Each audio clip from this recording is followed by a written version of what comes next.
Hello, everyone, and thank you so much for tuning in to another episode of Trauma Recovery University. I am your host, Athena Moberg, and this is my amazing co-host, Bobby Parrish, and tonight's topic is abuse survivors and coping with medical exams. And if you are an abuse survivor, you're an adult survivor of some sort of child abuse, we specifically are mostly talking to adult survivors of child sex abuse, but this does apply to adult survivors of any type of child abuse. So thank you so much for tuning in and spending this hour with us. We always appreciate your time, and we value you, and we value your time. So just want to really quick make a formal welcome. Have a formal welcome to our listeners on any type of podcast platform such as iTunes or Stitcher or SoundCloud or iHeartRadio or Spreaker, and wanted to let you know that this is a video broadcast. So if you get a moment or an opportunity, perhaps you could go onto our YouTube channel or our Roku TV channel, and you can search for Trauma Recovery University, and you'll find 30 to 40 hours of teaching and open, candid discussion on topics that are specifically related to adult survivors of child abuse. So we hope that it is a great value and help to you.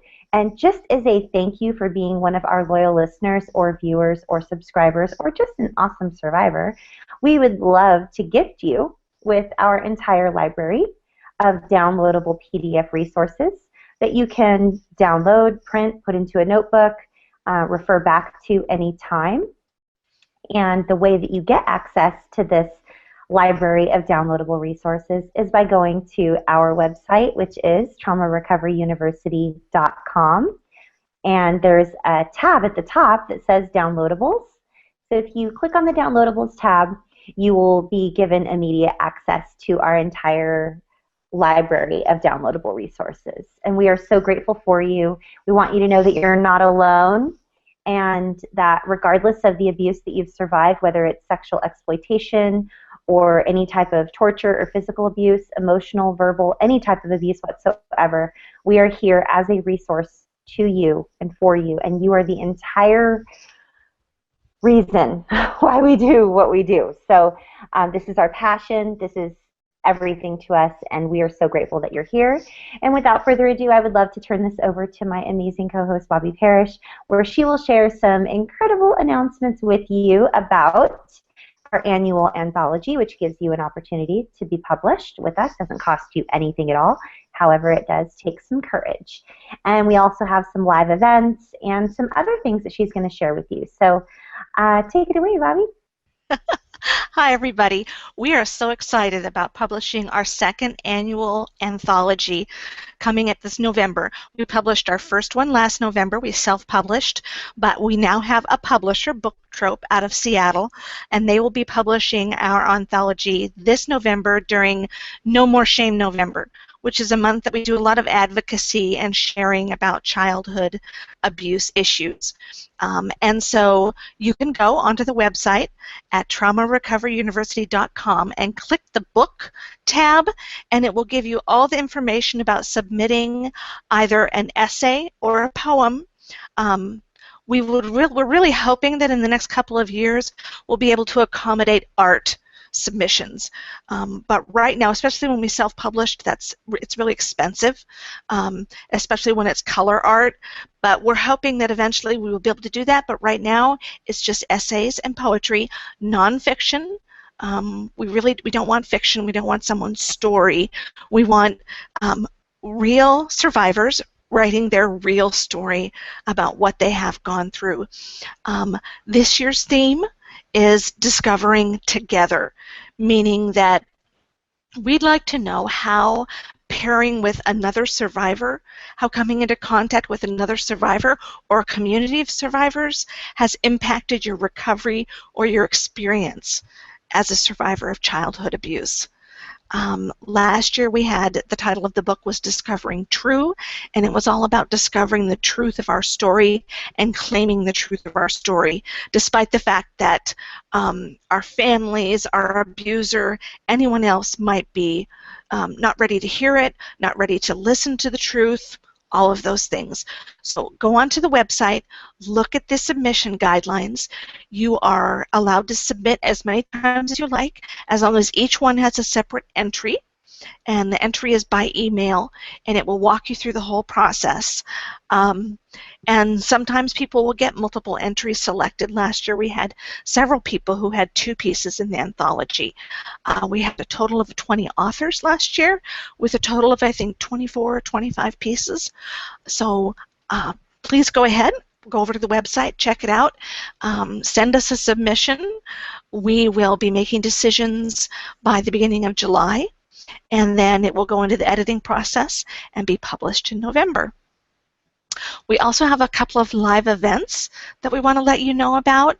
The first is the first weekend in June this coming year. It will be in Atlanta, and it's called High Potential Live. Is that right, Athena? It is. Yeah. Okay. Yay! And it's in Atlanta. Athena, is the website for that live yet? It's almost live, you guys. I'm building it from scratch, and I'm working with an amazing coach named Giovanna, and she's helping me through the ins and outs of making sure that this live event is everything that it could possibly be. And I just want you guys to know that the reason I've called it High Potential Live is because I really want everyone out there, regardless of where you've come from, I want you to know that it is possible to reach your highest potential, and I firmly believe that our highest potential is just on the other side of our lowest point.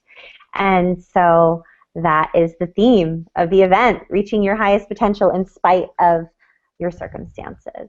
Yes, or your history, your past. And then the other live event will be in Portland the last weekend in June.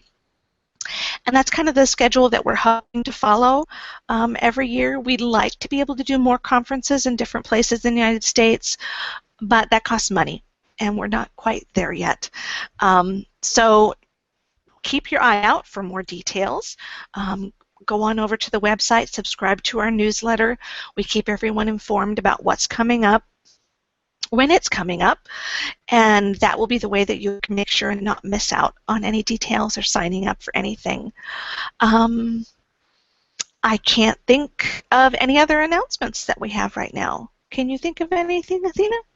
I don't think so.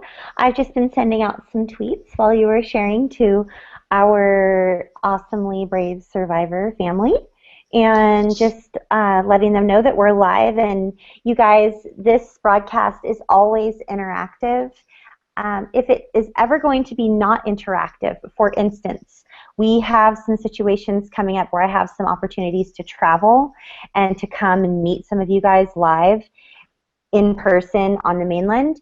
And if I'm not available to be here live with Bobby recording live, then we will let you know at the very beginning of the broadcast that it was previously recorded, so that you're not cruising along the entire time thinking that you can interact with us live. So for instance, like right now when we're recording this live, we have some live tweets coming in using the hashtag #NoMoreShame. And on a rare occasion, in case one of us is ill or traveling or something, then we will be doing a previously recorded. We will record it a couple days earlier, and we'll probably let you guys know ahead of time. So. Yep. Yeah. So you'll be able to find us. Yeah. So just interact with us live. Use the hashtag #NoMoreShame on Twitter. Mm-hmm. And we're not monitoring our Facebook page right now. We are monitoring our Twitter stream. Specifically the Twitter stream for the hashtag #NoMoreShame. So we look forward to receiving your tweets. It looks like we might have someone that had just tweeted us. I'm not 100% sure. But we will be answering your questions, and we just love coming to you every single week with new resources and encouragement for adult survivors of child abuse. So very, very, very special thank you to our UK audience. It's 2 in the morning. You guys are amazing. You could be watching live right now. We have viewers, so If that's you, you matter. We're excited you're here, and we hope that we're an encouragement to you. And you can tweet us if you like. So I would like to, like we normally do, Bobby, just dive right in and start talking about chat this morning. Our topic tonight is survivors and the different ins and outs and challenges of medical and dental appointments for the survivor of child abuse. I want to be very, very, very clear that if you're triggered during this episode, please contact our dear friends over at RAINN.org. That's RAINN.org. And 24 hours a day, 7 days a week, they have a live chat feature on their website. And you are able to reach someone, and they can minister to you or help you if you're in crisis. Right. And then it's 1-800-656-HOPE is their toll-free number for the United States. You're calling from the U.S. So yes, 24/7 as well. Yes, and I mean, they're just, Bobby always lets everybody know at chat that they're a resource to you guys, and we really just want you to know that they're a resource. But before we dive right in, I want you to know that this morning during our chat that was originally geared towards our UK audience, since the time zone difference is so crazy for them. So I want to let you know that we had more new faces this morning during this chat than we have in any previous topic at all. It was crazy. It was fast moving. We had more new people than we've ever seen before on any topic, and more times I saw flash across the tweet stream, oh my gosh, that resonates with me. Oh my gosh, me too. I thought it was just me. I thought it was just me. Oh my gosh, me too, me too, me too, me too, me too. Bobby, don't you think? It was insane to see all of the light bulb moments that everyone was having. It was very encouraging. It was, and it was just people chiming in like crazy. I know that there was one point where I typed a reply to someone, and by the time I was done typing it and looked up, I had 20 more new tweets that had come in on the tweet stream. So it was very hard to keep up with everyone, but I don't think that I realized what a huge issue this is for people, and that it wasn't something that I alone struggled with. We have such shame triggers about things, and I can honestly say that there have been many times when I have felt very ashamed of the fact that I don't keep up with some of my medical things, I don't take care of my dental appointments like I need to, and instead of saying, you know what, it's okay, it's because of what happened to you when you were a child, it's because your body was violated, your boundaries were violated, and you weren't allowed to say no. And they were an authority figure, and so you weren't allowed any option, but yes, go ahead.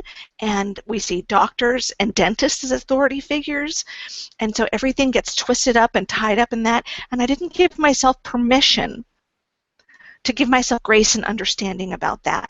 Instead, I felt shame because it was one more thing in my life that I wasn't doing right. And it was just amazing to see other people come on this morning by just the droves and respond on this topic and say, yeah, me too. I didn't realize it was connected to my childhood abuse, but now I get it, and wow.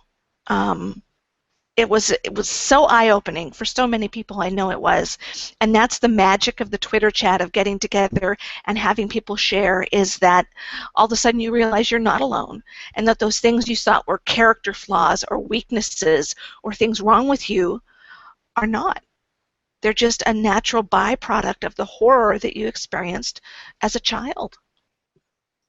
As awful as it was, there are still some ways that it impacts us as adults. So yeah, I wanted to mention something that you brought to light this morning, Bobby, which was very, very it was comforting for me personally. But first, I just wanted to let you know Melissa is tuning in, but she can't watch the whole time, but she just popped in to say hi. Hi, Melissa. We Hi, love Melissa. you. Oh, great podcast, by the way, with Naveed. Oh my gosh, you're awesome. And I wanted to let you know, Bobby, that Jack's dad is in surgery right now in the hospital. So he's here, but we need. And then Susan even popped in 2 in the morning to say hello, and Joe is here with us. So I think there's Stu. Stu's here, and we just want to thank you guys for tuning in live. You guys are amazing. We love you. Bobby, what I wanted to mention that was such an encouragement to me that you mentioned this morning, I talk a lot with my hands. If you guys are tuning in on a podcast, I'm talking with my hands right now. So you got to get a full visual. So you said something this morning when we were all messaging back and forth on Twitter during the Twitter chat that someone mentioned that they didn't feel that it was abnormal or something. Yeah. And then there was this big discussion going back and forth. Wait a second, we are normal. We are normal. It's our abusers that are abnormal. Yada, yada, yada, back and forth, back and forth. And it was so like, oh my gosh. You know, it was moving so fast that I couldn't really let it sink in. And then you said one thing that I will probably never forget because it hit me like a ton of bricks, like in a good way almost. You said, we, the people who've survived the years and years of being sexually violated or abused by our family or adults,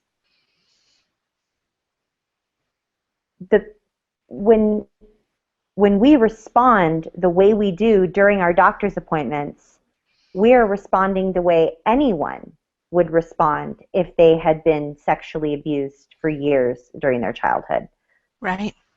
We're not responding in an abnormal way. It's not an ab reaction. It is an ab reaction because, you know, we're responding and we're triggered. But it's not an abnormal reaction to what's going on. Now, if you have a child that's born into a calm, loving environment, a child who's nurtured, who attaches properly to their parents, who is nourished, loved, cared for, they have all their basic needs met, safety, food, shelter, kindness, love, compassion, and they're nurtured and they're brought up in a way that is healthy, and they freak out at the doctor or the dentist or getting their hair cut or something like that, you may be concerned, like, oh goodness, what's happened here? And then you'd want to minister to that child and make sure that they were okay. Here we are, no one ever really had the patience to not only nurture us or feed us or clothe us or treat us like a human. We were basically used sexually as animals or as some sort of like inanimate object or some sort of something that no one cared about. We were used, we were abused, we were manipulated, and we were told that everything that was happening to us was normal, and that if we complained, that we would get in more trouble and we would be abused more, and that why were we complaining? We're so ungrateful. We should just be happy to be in the family that we're at, and we don't have any idea what real abuse or pain is like because we didn't do blank like the way they did or something like that. So if you take any human being and you shake them and hurt them and hit them and violate them and abuse them and use them and ruin them for years, and then stick them in a situation where they're being surrounded by a doctor or a dentist or something where they're just trapped again and they can't get out, they're going to freak out. It's not going to be a normal situation. It's a perfectly normal reaction. It's a perfectly normal reaction. When you said that this morning, that it's a perfectly normal reaction for us to be afraid of a doctor or a dentist or an authority figure that is trapping us in a chair, keeping our mouth open with weird smells and things and pain and all this stuff. Of course it's going to trigger us back to when we were being beaten or abused or raped. I mean, it's so common sense that it just hit me so hard that, oh my gosh, I've been shaming myself for 30 years for not wanting to go to the doctor or the dentist or get my female appointment or something like that because it just freaks me out so bad that, I mean, I literally can't even breathe, you know? Yeah. So anyhow, I just wanted to thank you for saying what you said and the way that you said it, or I forget the exact words you used, but you just said our reaction is a normal reaction to anyone that has survived what we have survived. Absolutely. And that's what I want people to know, because we do that. We feel that shame that was given to us by our abusers, because our shame doesn't belong to us. It belongs to them, and they shifted it to us. And it comes out anytime we feel like we're different than someone else. And I want everyone to know that there's no shame in the way that you're reacting. Um, the shame, I think, at this point belongs to the fact that we don't train our medical providers, our dentists, on trauma-informed care like we need to. Our doctors and our dentists, our medical providers, people who draw blood, paramedics, all of them need an education on how to work with trauma survivors. There are millions of us out here. There are 3 million reports of childhood sexual abuse every year. 3 million. That we are out here by the droves. If they have some education on trauma-informed care, it would be night and day for us in terms of our experiences. This morning there was so much talk about what do we do, how do we handle this? And we'll talk about this more than when we go to the one page, but the resounding idea was that we need to, in the first place, find a provider that we feel comfortable with, and 2, then be able to communicate with our provider, whether it's a medical appointment or a dental appointment, that we are adult survivors of childhood sexual abuse.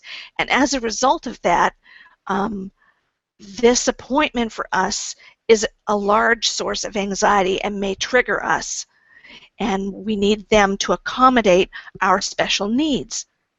But the resounding feedback that I get is that that's hard. That's so hard to do, that even though we know it might be the right thing, we're probably not going to do it, because we have received so many negative responses in the past when we have done something like that. Or we tell them, look, I'm a survivor of childhood sexual abuse. During the dental appointment, would it be okay if I let you know when I need to take a break? No, it's not okay. I have people lined up in the waiting room. You're not special. We need to just do this and get it over with. Here, try some nitrous oxide, or, just play your iPod, you'll be fine. It's that kind of dismissive behavior, minimizing, negating behavior, that teaches us not to ask for what we need. And so even though we might know that it might probably be a good thing to say something, we still might not, because we have been so smacked on the top of the head our entire life that we figure the best thing to do is to A, keep quiet, and B, just not get the medical care that we need. And to me, that's heartbreaking. I think it was last year that I read that people with mental illness on the average die 25 years earlier than people who don't have mental illness. I'm not talking about a couple years. 25 years earlier than people without mental illness. I know not everyone who was abused as a child develops a mental illness. I understand that. But for those of us who got that double whammy of having childhood abuse, which already makes us skittish about asking for our wants and our needs, and now you throw in mental illness, which makes another layer of difficulty, yeah, going to medical appointments is going to be a big thing. Going to the dentist is going to be a big thing. And this is why we die 25 years earlier, because we don't get the medical care. Some of us are disabled. We don't have insurance. It's It's wrong. We need providers who are open to hearing about our history, providers who are open to providing us the kind of care that helps us come back and get the care we need, not shame us, not minimize us, not negate us. And we need to be able to speak up. And I don't want anyone in our community to not seek medical care because they're afraid of what someone's going to say to them. And so they don't go to their gynecologist, they don't get the pap smear they need, so they don't recognize the cervical cancer that they have until it's too late.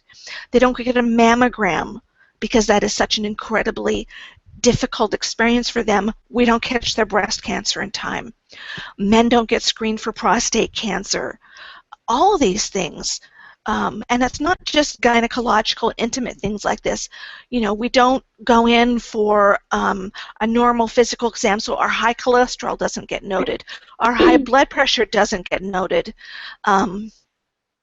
Any EKG abnormalities, things that someone could catch early and then head off at the pass, so to speak, for us, they don't get caught because we don't go. So by the time we go, by the time we finally get the courage to go, things might be so advanced that so much damage is done, or the cancer has gotten to a state that, you know, that there's not a whole lot they can do. And that's what we want to help prevent. That's why we're here. And, you know, if you don't know, both Athena and I are survivors of childhood abuse. We are right there with you. We struggle with these issues. I struggle personally with both these issues. And so, I do. We're not here to judge you. We're here to say, you know what, we get it. And we want to help you get some strategies to tackle this. And so I will get off my soapbox for just a little bit and let Athena jump in here if she has anything to add before we jump over to the one page. But this is a critical issue for me. We have to get good medical care so we don't die prematurely. To me, it's that simple. What do you think, Miss Moberg? You're so sweet. First of all, I love your soapbox, and I think that you should be on your soapbox. I want to make sure that my lighting, can you see my face? I can, but your lighting is a little, there you go. Now, just click My lighting is super funky. I don't know what the deal is today, guys. Sorry. Tech issues. Yeah, no, I love your soapbox because I share your passion for proper care that our community needs. And I've said this a million times before. Of course, I'm speaking in hyperbole, but I've said this so often that it just rolls off the tongue so easily, and I want to say it again. Our club isn't the cool kid club that everybody wants to be a part of. Like, oh, me, yeah, I want to be an adult survivor of child sexual abuse and be in your community. But, you know, if you are in our club, then you're in good company, because Bobby's pretty amazing, and I've been told that I'm pretty awesome too, and I have 30, 40, 50, 60, 80, 100 people that I can just name firsthand just off of just a thought that are just incredible human beings, you guys. And so if you're watching this video and you have never even told anyone that you're a survivor of any type of abuse, I just want to just hold your little face and just tell you that we care. And every single week we get some sort of email or tweet or private Facebook message, or I even get voicemails from my website because I have a SpeakPipe where you can leave us voicemails, which I think I should do to our TRU website because everybody loves it, Bobby. So anyhow, I get new messages every week, you guys, from you letting us know I've never spoken up, your videos are helping me, I can't thank you enough, I stumbled across your website, I found you on YouTube, whatever. I didn't even know that this is what was going on with me. I got the most recent one that happened was a gal that was cruising through YouTube because she just got offered a job working with abuse survivors. And she thought, oh, awesome. I'm so excited. I'm going to be able to do work that matters. And then all of a sudden, she realized, oh, this is me. Wait, I didn't even remember. I had no idea that I was abused. And so the video that we were talking through and the YouTube that she was watching, or maybe it was Roku, she started to realize, oh my gosh, oh, I do remember now. And she was triggered to the point where she started realizing, oh my gosh, this is what's going on. So I just want you guys to know, if you're watching us for the very first time, and as Bobby was talking, and she was sharing with you the different things about medical appointments, you have an aversion to medical appointments, you're feeling trapped or whatever, and all of a sudden maybe it sparked something for you, and you're realizing, wait a second, I think I may have gone through something traumatic. I had someone on CyberDesk message me today and say, I think I might have been sexually abused, but I don't remember. The memories that I have are blurry. They're foggy. They're like, I have black spots. I have like a memory, and then it skips, and then the next thing I remember is like 5 years later. But I'm almost positive that I had sexual abuse because I have this, and this. And I'm like, it's possible. It's possible that you could be a survivor. So if you're watching this, and all this stuff we're talking about with these medical exams, we're not just leaving you high and dry after we're having a conversation. We want you to know that we have a one-page resource that you can print out and get complimentary access to our entire library of downloadable resources just for being here. Just because we want to say thank you for spending this hour with us and for being one of our loyal viewers or subscribers or listeners. And the way you can get that complimentary downloadable resources by going to either traumarecoveryuniversity.com or nomoreshameproject.com, and there is a tab at the top and it says downloadables, and you will be taken to an area where you just fill it out. Instantly you have access to all 30, 40, 50, however many there are there at the point when you're watching this video. And there's also a tab there on the website that says our video library, which will take you to 30, 40 plus hours of open discussion just like this. It's real, and we're raw, and we're not scripted, and no. You know, no. It's pretty obvious that we're not scripted. Topic you want us to cover, let us know. Yeah, we literally had some people mention this topic tonight a few weeks ago, and we're like, okay, we're going to change our editorial calendar, and this is what we're going to do. And next week we're going to talk about body memories. So, not body memories. We already did body image, memories. right? Body image issues. So I misspoke. The one that comes after this is body image issues, because a lot of the time we don't want to be at the gyno appointment or at the dentist or so. We're thinking that people are staring at our ankles or our toes or our knees, or they're going to look at our private parts and they're going to know that someone violated us because it looks different down there or something. And we get freaked out, and we have what could be, it could be dysmorphia. And we'll discuss dysmorphia next week because it is actually a thing.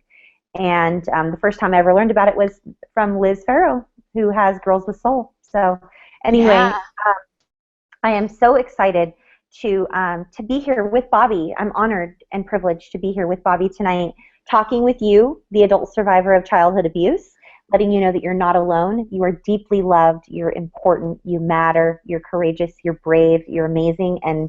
And we're here to help you. So we are so accessible. We are so accessible. We may not be like quick, huh, Bobby? Sometimes we take a week or so to respond to you, like a week or more. So if we take a long time to get back to you, we are so sorry. But we get inundated and overwhelmed, and we both, struggle with PTSD, and we just, sometimes it's just hard. So, but reach out to us. We will show you at the end of our broadcast our reach out and connect with us information. We will read it all to you if you're listening. And in the show notes, we will have some clickable links for you to be able to reach us anytime, any day, and we will get back to you personally, not an assistant or someone else. It will be us. So I don't think I have anything else to say, Bobby, other than I just wanted to let them know that they're not alone. And then we're right there with you. Exactly. And that's something that we think is so important for trauma survivors, is when you're working with a helping professional, it really, really helps if they too are a trauma survivor. I know there aren't that many helping professionals out there who are trauma survivors. Not for any, but just because there aren't that many helping professionals, and then narrow it down with helping professionals who are trauma survivors. But if you can find someone, we promote that. Let's take a look at the one page. And as Athena said, this is available on our website under the Downloadables tab. And if you just hang on with me for a moment while I get this set up. We do this every week for every topic. And the idea is to put together one page of both education and tips and strategies that you can put into place today to help you feel better. Recovery from childhood abuse is a long, hard road. And sometimes we just need something to shift today to feel better. And that's our goal with these one pages we put out. It's just one sheet of information. That's it. It's not 3 or 4 pages you have to sift through. It's one page, and you can tuck it away for later and refer to them anytime you need. We've put them out on every topic we've done so far, and they're everything from how to respond to when your abuser dies, to body memories, to boundaries. And here today we're talking about how to cope with medical and dental examinations. So let's take a look at this. The top part we've kind of pretty much covered already, and sometimes we do that. As survivors of childhood sexual abuse, we grow up with our bodies being violated without anybody caring for whether or not it's A, something we want, or B, will be a source of harm or help to us. As a result, we grow up with a fear of people touching our bodies, especially in ways that could be construed to be sexually intimate. And we then grow up and we don't want to go to medical appointments, especially for, women don't like going to the gynecologist. Men probably are uncomfortable going in ways that they will be they have prostate examinations or examinations of their reproductive organs. Those might freak them out as well. And it's amazing to me how many survivors, I thought it was just kind of me until I talked to more survivors who all have discussed a fear of the dentist. But when you sit back and you think about it, it makes perfect sense, especially if forced oral sex was part of your sexual abuse. So here you are, you're tipped back in a chair with your mouth being held open, and you're in under someone else's control. They're putting instruments in your mouth. There's probably some pain involved, a lot of weird noises. Of course you're triggered. Of course you're freaked out. And there were people this morning talking in chat about, oh gosh, my teeth are in such horrible shape because I haven't been to the dentist in so long. I understand. It's one more thing that we have to deal with because of our childhood. Another horrible legacy of what happened to us. But we want to talk to you about some things that you can do right now to help you get the medical care you need, the dental care you need, and find providers that you feel comfortable with.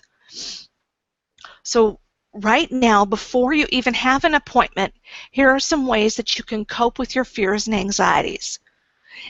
As much as you can, and I realize sometimes we don't have a lot of choices about who our providers are. It depends on our insurance situation. I know in England it depends sometimes on what providers they're going to send you to. But as much as you can, ask around, ask other people, ask other survivors. Go online, do a Google search for doctors. You're looking for someone who is compassionate, caring, and understanding. And it's perfectly okay to select someone of the gender with whom you feel the most comfortable. Sometimes it's amazing how asking for what we need has been pounded out of our head so that we're almost uncomfortable doing with it. It's okay if you want to see only gynecologists who are women. It's fine. That's great. I'm glad that you're speaking up and you're looking for what you need. You're conscious of what you need. Discuss your fears ahead of time with a safe person, and with their help, formulate a list of techniques or strategies you can employ at the doctor's or dentist's office that will help calm your fears. Sometimes we just need to get things out of our head and out into the world, and when we speak them, when we just don't hide them, when we don't bury them under our shame, just bringing them to light, just that simple act helps us feel better. And then if we can sit down with someone and say, okay, I have to go to the dentist. How am I going to get through this? What am I going to do?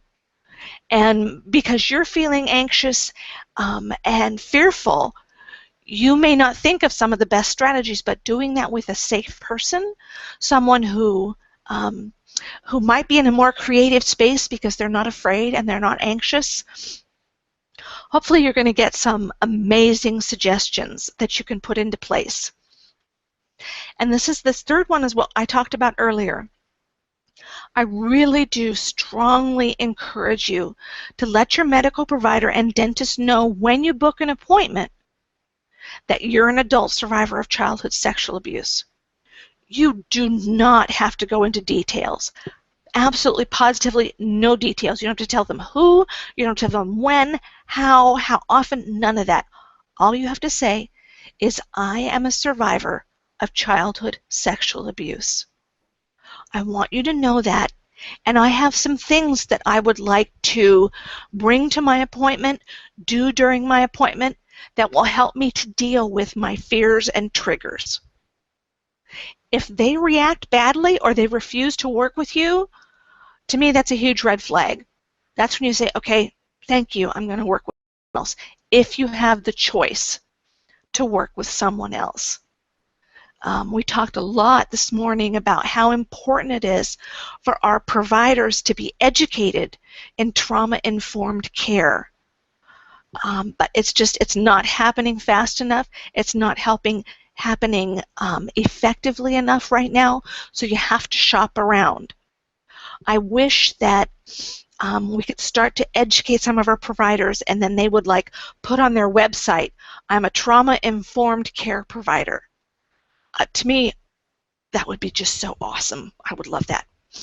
And again, start practicing your relaxation techniques ahead of time so that they're easy to drop into when you're in that appointment. If you're kind of rusty with them, it's going to be harder to use them when you're at your appointment. Start practicing your deep, slow breathing. People talk about just deep breathing, but it has to be deep and slow, not just, that's no good, no bueno. And your visualization techniques. Last week we talked about EMDR and visualizing your safe place. This is the time when you want to be really up to speed on going to your safe place in your head.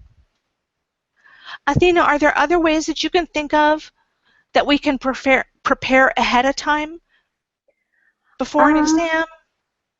I think you covered a lot of them, Bobby.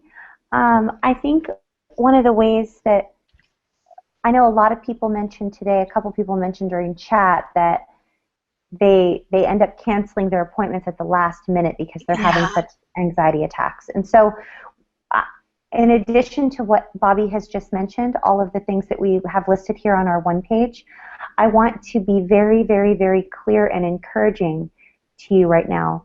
We really want to encourage you to not cancel your appointments at the last minute. Please follow through. You'll feel so much better.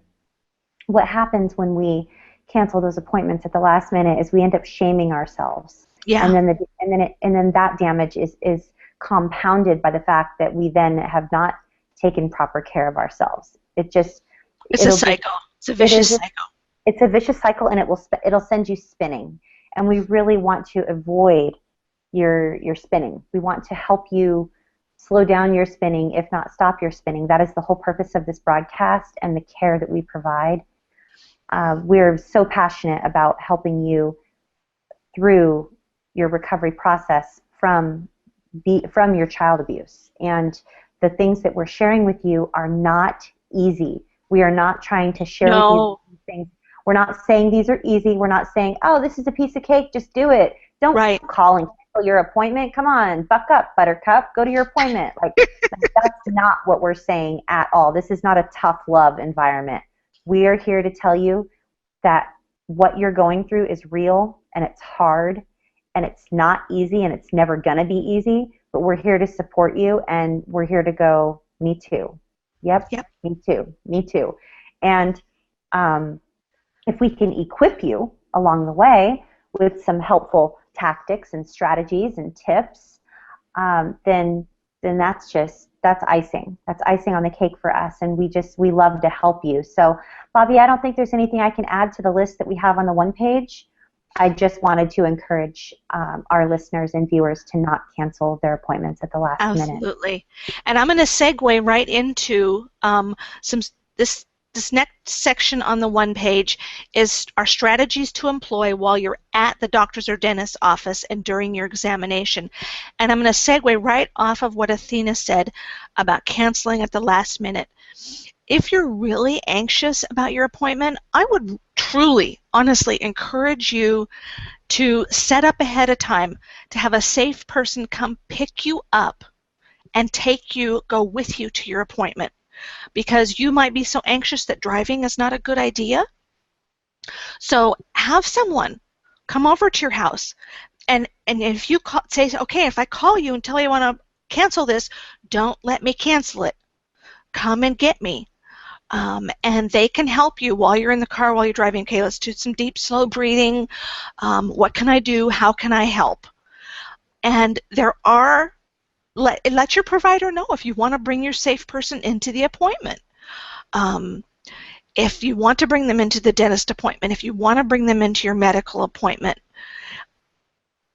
I think it is important that your provider give you the permission to do that if it's necessary for you to do and be comfortable. So when you get there, remind your doctor or dentist and their staff.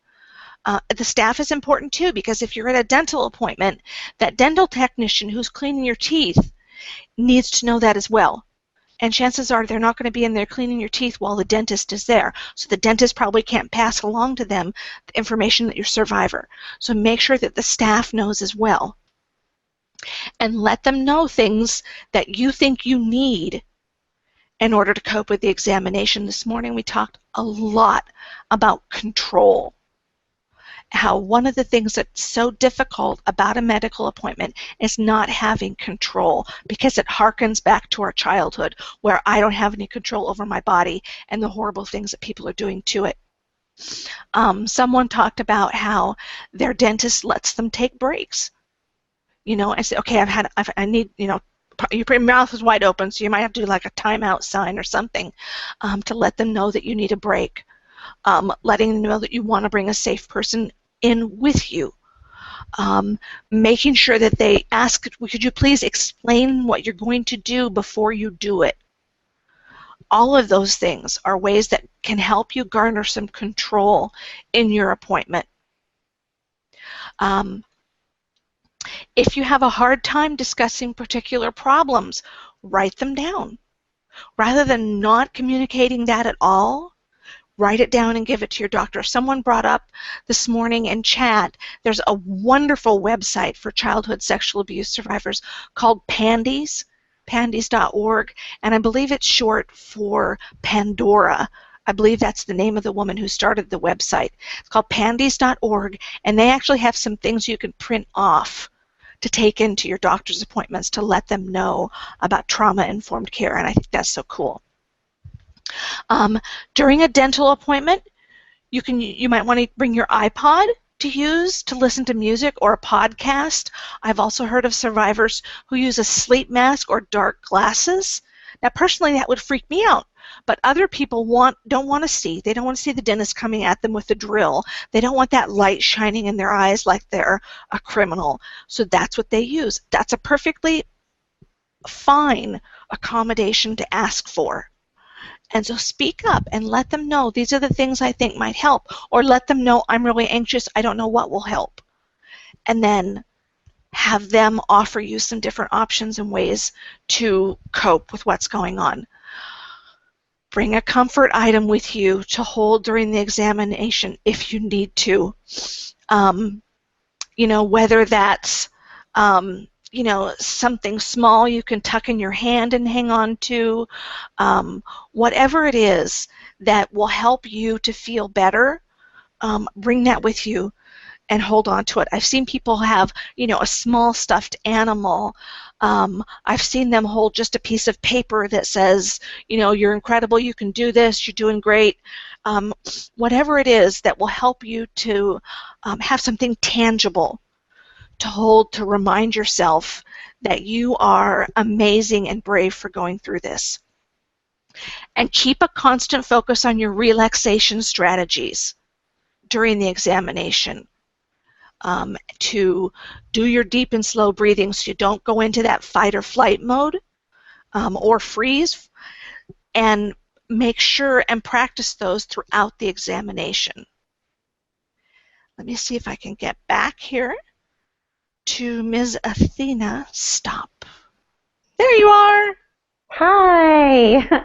I was just monitoring our what? It's 9 o'clock. Is it really? On the dot. Oh my gosh. I know we started a little bit late today, guys, so we're going to go a little bit late just so we can, get as much time with you guys as we possibly can. Is the lighting okay now that I'm closer, Bobby? It pops in and out. I don't know. The light is just sitting there. I have an entire lighting kit, and anyway, I just wish that it was better. But anyways, monitoring our Twitter stream, and Susan is hanging in like a champ, and it is 2 o'clock in the morning. So, and then we have Angela. Angela is here with us live, and Susan wants to tweet out this link to her UK peeps. And Jack says that he can't access the downloadables one page. So odd. That's odd. Just go to NoMoreShameProject.com, and then up at the top, just click downloadables, and it should work. We usually get a little notice saying that you logged in. So anyhow, I just wanted to mention, sorry about that, you guys, if you are having trouble accessing some stuff, we'll do what we can. I just wanted to mention regarding these doctor's appointments and so forth. Something that Bobby and I are really, really passionate about, you guys know this, that we love to make sure that regardless of the things that you struggle with currently in your recovery journey, we want you to know that if it's something that we haven't personally experienced, we have groups of people online that are private secret support groups, and someone has bound to experience something that you have experienced if we haven't. For instance, I got a tweet a few minutes ago about a survivor that has been, didn't realize that it was some sort of a reaction from his abuse, but he was at an appointment in an office, and during the time of the appointment, something happened, and they became aroused, which I know that a lot of times we're going to have a Google Hangout about this at some point. I know we are, and that is that our bodies tend to betray us, and even though we may be being held against our will, or if it's a rape situation or a molestation, something that is non-consensual sex, but our bodies end up aroused, there's some shame attached to that, and a lot of survivors have issue with attaching blame. Well, it must have been my fault because my body enjoyed it, but it doesn't. They don't have to be mutually exclusive. They can both touch, and that is a body response is not the same as you enjoyed it. It's just an autonomic response. Correct. So that's the point I'm going to make. Absolutely, and that is just kind of a huge topic in the media as well. A lot of people are like, "Oh, she wanted it," blah blah blah, But what I'm trying to get at is, like we're getting these messages, these live tweets and responses and messages that come in during this broadcast, letting us know different situations that they've been in, and they said they were abused, and their abuser was the same sex as the technician that was working on them in the room, and they became aroused. Well, this person was the same sex as their abuser, and your body is just going to respond. Like, it doesn't mean that you wanted the abuse, or the abuse was something that you what, it doesn't mean that it was not abuse. I just want to make sure that you guys know this, because if this one person that messaged me is saying that this happened, it's had to have happened to many, many, many more of you guys. So, and I had something else, Bobby, and I didn't mention it, but because I wanted you to be able to finish your thought. I don't know if any of you gals out there have ever gone to get your nails done at like a manicure place, like where you walk in and they have those little desks that you sit at and you sort of scoot in and you're right up close to the person and you have your hands like this and they're working on your hands and they're grabbing your hands and like you're whatever. I had a similar thing happen to me. Like, I don't know if you guys have read our anthology from last year. I talk briefly in the anthology about a trip to getting the manicure and the nail salon and whatever. I mentioned that in the anthology. But when I was getting these messages just now on our stream, commenting on the way our body responds during a medical appointment or whatever, I specifically remember, like, probably just about 5 years ago, going to a nail appointment to like get a manicure, and it wasn't even like I was attracted to this person or not, but my body was like completely responding, like, I was feeling like aroused or something, and all I was doing is getting my nails done, and it was just an odd situation. So for you that tweeted in that message, I just want you to know you're not alone, and if it's happened to you and it's happened to me, I know it's happened to other people.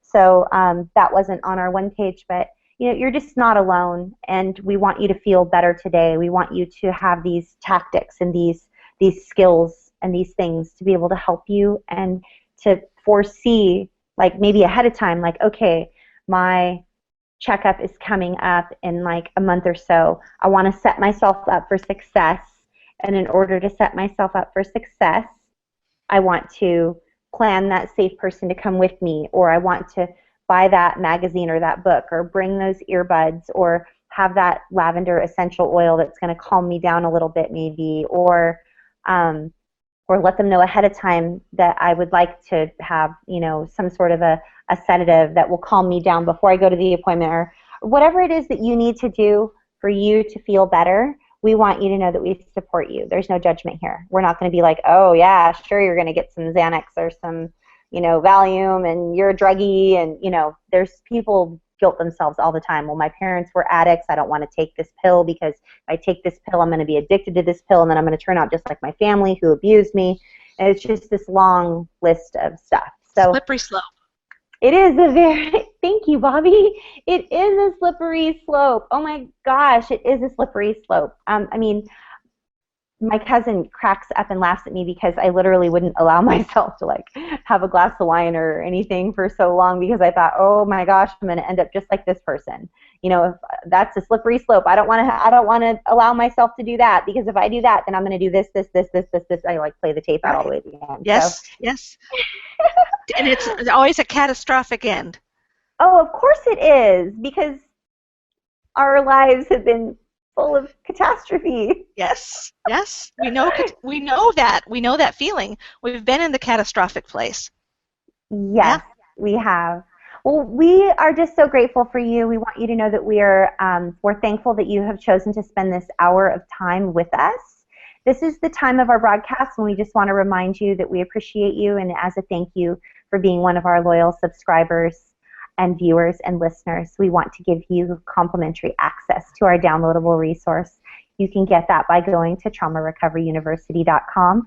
Please click on the tab at the top that says downloadables, and you're given immediate access to our entire library of downloadable resources. You can also go to NoMoreShameProject.com. It's the exact same website. We do No More Shame Project, No More Shame November, and we also do our anthologies, and we have a bit of a dual branding going on with everything that we're working on. So just thank you for joining us, and we're going to at this point in our broadcast, we are going to put up our contact resources. So if you already know how to contact us, great. If not, we're gonna read those to you now. We're gonna let you know how you can join us every single week by on our Twitter chats or our live Google Hangouts on air, YouTube channel, Roku, everything. And we're gonna give you our email address, website, Facebook, etc. So. And you know, Athena, something that we should do coming up would be dealing with maternity care and survivors of sexual abuse. I think that would be, you know, women need to know how to cope, especially during childbirth. Huge triggers there, huge. Oh yeah. I had a horrible situation during childbirth, and there was a lot of shame attached to it. I definitely think that it had something to do with my abuse. I just didn't know it until later on down the road. So great topic. I think we should definitely put that on the calendar. I'm going to read. This is how to contact us. I'm going to read it because I know some of you are on a podcast, so you can't see this. To reach out to us on Twitter, I am Truth is Hers. Athena is at Athena Moberg, and then there's Trauma Recovery U. Email BobbyLParish@gmail.com. Athena at athenamoberg.com. On the web, my website is bobbyparish.com. Athena is at athenamoberg.com. And then we have traumarecoveryuniversity.com. On Facebook, we have the Trauma Recovery University page. Athena has her business page, her fan page is Athena Moberg fan page. I have Bobby Parish Coaching and Consulting. And then we have our personal Facebook pages, which we would love for you to friend us and connect with us there. I'm at bobby.parish, and Athena is at Dawn Athena Moberg. Yay! Yay! Now I'm gonna put up the Connect with Us. I have to switch that for a minute. Hang on. We do two. If you would like to join us at other times during the week, aside from this Google Hangout, we do have 2 Twitter chats that we do every week, and that is an excellent time to interact with us and connect with us and get immediate feedback. Because, like Athena said, sometimes we get overwhelmed and we cannot get back to you via email right away. So here's our information on how to connect with us. We have 2 Twitter chats. The first one's on Monday. The hashtag is CSAQT, and that's Child Sexual Abuse Question Time. It is at 10 o'clock in the morning Pacific Standard Time for U.S. Participants, and that's 6 o'clock in the evening Greenwich Mean Time, although someone today reminded us that would be BST now that they've gone on daylight savings time, meaning British summertime in the UK. Okay. And then on Tuesday, this is our second Twitter chat. This is the one that was originally started in January of 2014 with myself and Rachel Thompson. That one is hashtag Sex Abuse Chat. It's at 6 p.m. Pacific time here in the U.S., and that's 2 a.m. in the UK. And then you're here, you're watching now if you're watching us live on Mondays at 6 p.m. Pacific Standard, Tuesdays at 2 o'clock in the morning. And then we also have our Roku TV channel, and we have our YouTube channel, which you can watch episode after episode after episode 24/7. And if you would like to binge watch. You can binge watch. Yeah. We have private secret Facebook groups, so let us know if you would like to join one of those. Send us an email, drop us a Facebook message, but make sure you're a friend because Facebook messages from people who aren't my friends get lost in some weird other folder, and I never remember to check it, and yeah, it doesn't work. That happens to me too, and that happened to me last week. I had someone, I wanted to mention also, I had some of you amazing people. You're already a member of our community, and we love you, but you were messaging me on my business page, and I didn't, for some reason, get a notification. Yeah, I didn't get any notification on it or anything, and so I was so confused. And then I also wanted to answer a couple of things live, really super quick, and then we'll let you guys go because we're a little over time right now. Stu's having some light bulb moments, and I'm glad because I have light bulb moments during these Google Hangouts and during chat every single week. So, Yay! and I know, yay for light bulb moments. And then I also wanted to, Simi had a great question, Bobby, and we did not touch on this, so I wanted to briefly answer Simi if we can.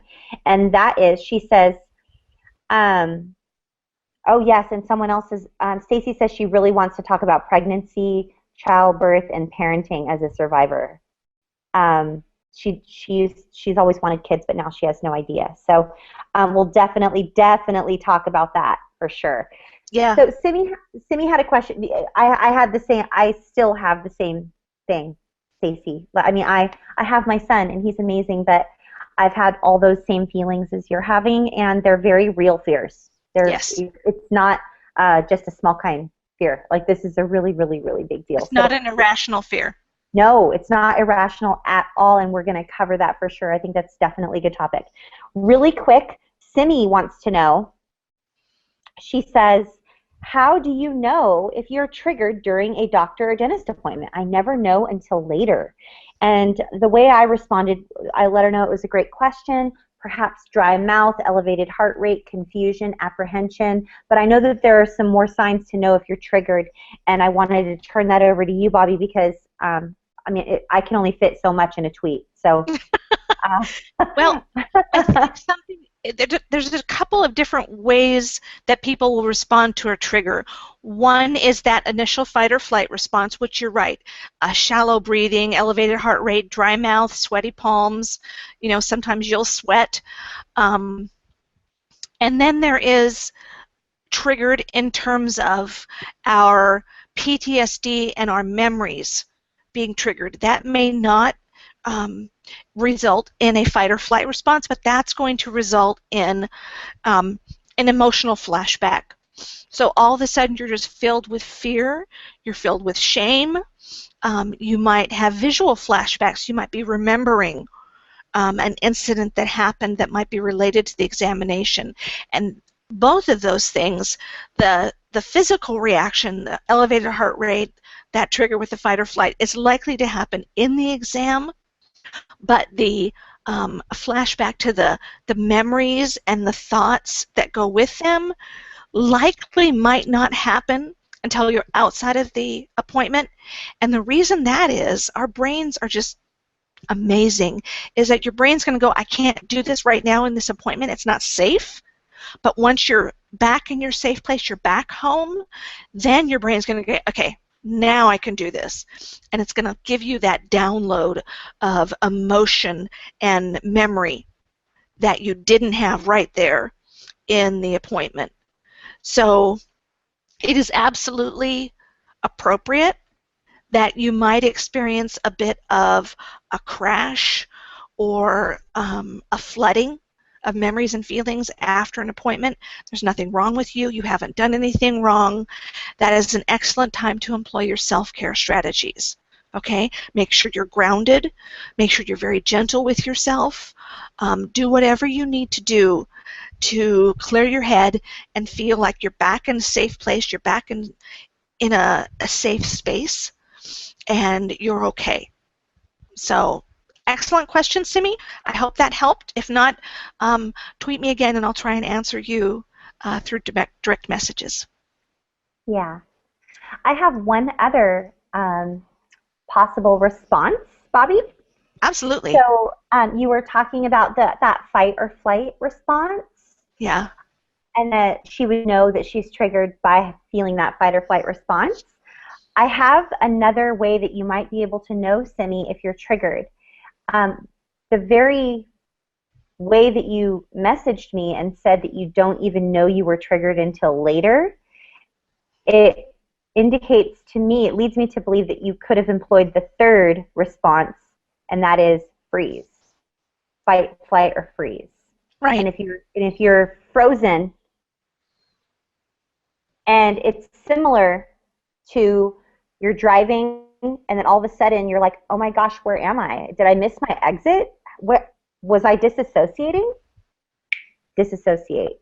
You're freezing. You could be disassociating, and then you don't even know it till later because you were gone somewhere else, because your brain is protecting you.